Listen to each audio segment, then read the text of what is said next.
जरा मरण मोक्षाय मामाश्रित्य यतन्ति ये ते ब्रह्म तद्विदुः कुतस्न मध्यात्मं कर्म चाखिलम.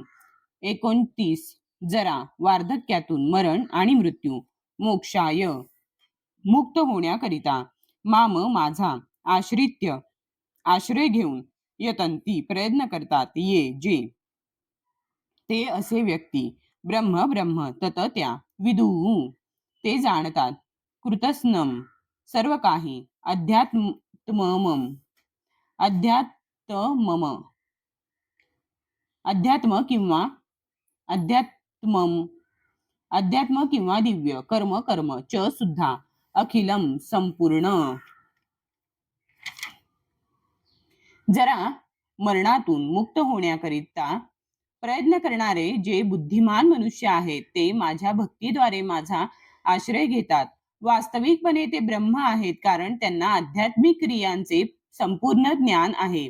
तात्पर्य: जन्म मृत्यू जरा आणि व्याधी या भौतिक शरीराला पीडा देतात, परंतु आध्यात्मिक देहाला जन्म मृत्यू जरा आणि व्याधी नसते. म्हणून जो आध्यात्मिक देहाची प्राप्ती करतो तो भगवंतांचा एक पार्षद बनतो आणि शाश्वत भक्ती योगामध्ये परायण झाल्यामुळे तो खऱ्या अर्थाने मुक्त असतो.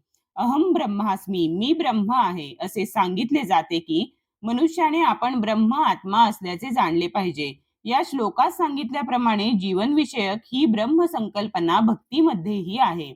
शुद्ध भक्त हे दिव्य ब्रह्मस्तरावर स्थित असतात आणि दिव्य क्रियांचे त्यांना पूर्ण ज्ञान असते. दिव्य भगवत सेवेमध्ये युक्त झालेले 4 प्रकारचे अशुद्ध भक्त आपापली उद्दिष्टे प्राप्त करतात आणि भगवंतांच्या कृपेने जेव्हा ते पूर्णपणे कृष्ण भावना भावित होतात तेव्हा त्यांना भगवंतांच्या दिव्य सत्संगापासून आनंद प्राप्त होतो. परंतु जे देवतांचे उपासक आहेत त्यांना भगवंतांच्या परमधामाची कधीच प्राप्ती होत नाही. ब्रह्मानुभूती झालेल्या अल्पज्ञ व्यक्तींनाही श्रीकृष्णांच्या परम गोलोक वृंदावन धामाची प्राप्ती होत नाही. जे कृष्ण भावना भावित कर्म करीत आहेत माम आश्रित्य त्यांनाच केवळ ब्रह्म म्हणता येते, कारण तेच वास्तविकपणे कृष्ण लोकाची प्राप्ती करण्याचा प्रयत्न करीत आहेत. अशा व्यक्तींना श्रीकृष्णांबद्दल मुळीच संशय नसतो आणि म्हणून ते वास्तविकपणे ब्रह्म आहेत. केवळ भौतिक बंधनातून मुक्त होण्याकरिता जे भगवंतांच्या अर्चा विग्रहाची आराधना करण्यात परायण झाले आहेत किंवा भगवंतांवर ध्यान करण्यात मग्न झाले आहेत त्यांना सुद्धा भगवंतांनी पुढील अध्यायामध्ये सांगितलेल्या